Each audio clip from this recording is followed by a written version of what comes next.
మనం ఏదైనా ఒక శుభకార్యాన్ని ప్రారంభించడానికి ముందు కర్తరి ఉందా లేదా అని చూసుకుని ప్రారంభిస్తాం కదా! అసలు ఈ కర్తరి అంటే ఏంటి?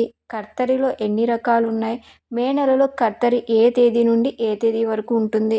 కర్తరిలో చేయవలసినటువంటి పనులు, చేయకూడలేనటువంటి పనులు ఏంటి? అనే విషయాన్ని నేను వివరంగా ఈ వీడియోలో తెలియజేస్తాను.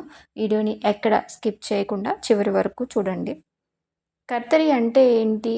అంటే మనకి నక్షత్రాలనేవి 27 ఉన్నాయి కదా!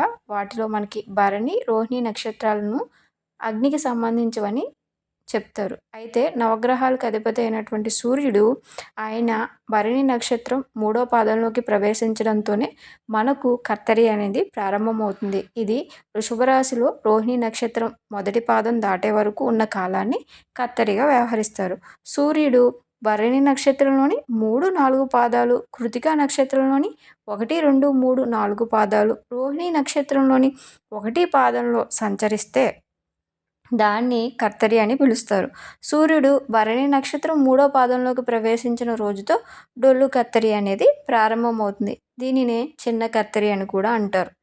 మరి మనకి ఈ సంవత్సరం మే నెలలో కర్తరి ఎప్పటి నుంచి ప్రారంభమవుతుంది అంటే సోమవారం మే 11వ తేదీ నుంచి ప్రారంభమవుతుంది. ఇది మనకి మే 29 శుక్రవారంతో ముగుస్తుందని చెప్పొచ్చు. అంటే మనకి ఇక్కడ కర్తరి అనేది 26 రోజులు ఉంటుందన్నమాట. ఈ ఈ ఈ నిజ కర్తరి అనేది మనకి 26 రోజులు ఉంటుంది. డొల్లు కర్తరి అనేది మనకి ఎప్పటి నుంచి ఉంటుంది? ఏ తేదీ నుంచి ఉంటుందంటే మే 4 నుంచి ప్రారంభమవుతుంది. మే 11వ తేదీతో ఇది ముగుస్తుంది. ఆల్రెడీ ఇది మనకి అయిపోయిందని చెప్పొచ్చు. కర్తరిలో చేయవలసినటువంటి పనులు ఏంటి అని చూసుకున్నట్లయితే మనకి చిన్నపిల్లలకి నామకరణం, బారసాల, అన్నప్రసన్న, నక్షత్ర హోమం వంటివి చేయొచ్చు. అగ్ని స్వభావం అధికంగా ఉండే ఈ నక్షత్రాల్లో కర్తరి అనేది ఏర్పడుతుంది కాబట్టి ఇటువంటి సమయంలో మనకి వేడి, ఉష్ణతాపం ఎక్కువగా ఉంటుంది.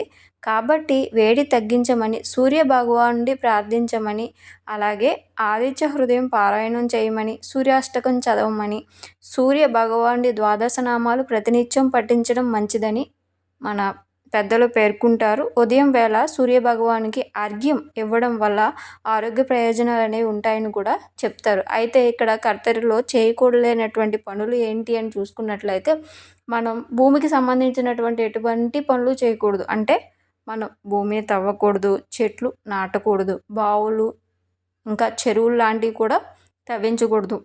అలాగే ఇంటికి సంబంధించినటువంటి కప్పులు వేయడం, గుమ్మాలు పెట్టడం లేదా ఇల్లు కట్టడం, ఫ్యాక్టరీలు నిర్మాణాలకు సంబంధించినటువంటి శంకుస్థాపనలు, భూమికి సంబంధించినటువంటి పూజలు కూడా చేయకూడదండి. గృహప్రవేశం అలాగే నూతన వ్యాపారాలు, ఏవైనా ప్రాజెక్టులని ప్రారంభించడం లాంటి పనులు కూడా చేయకూడదు. కొత్త వాహనాలను కూడా మనం కొనకూడదన్నమాట. అలాగే మనం ఏదైనా తీర్థయాత్రలు కూడా ఈ సమయంలో మనం ప్రారంభించకూడదని చెప్తారు. అత్యవసరం అనుకుంటేనే మనం, అత్యవసరం కాకుంటే వాయిదా వేయాలని చెప్పి మన పెద్దలు చెప్తున్నారు. ఇవండి మనం కర్తరిలో చేయవలసినటువంటి పనులు, చేయకూడలేనటువంటి పనులు. నా వీడియో కనుక నచ్చితే లైక్ చేయండి. మరిన్ని వీడియోస్ కోసం ఛానల్ని సబ్స్క్రైబ్ చేయండి. మీ అభిప్రాయాన్ని కామెంట్ సెక్షన్లో తెలియచేయండి.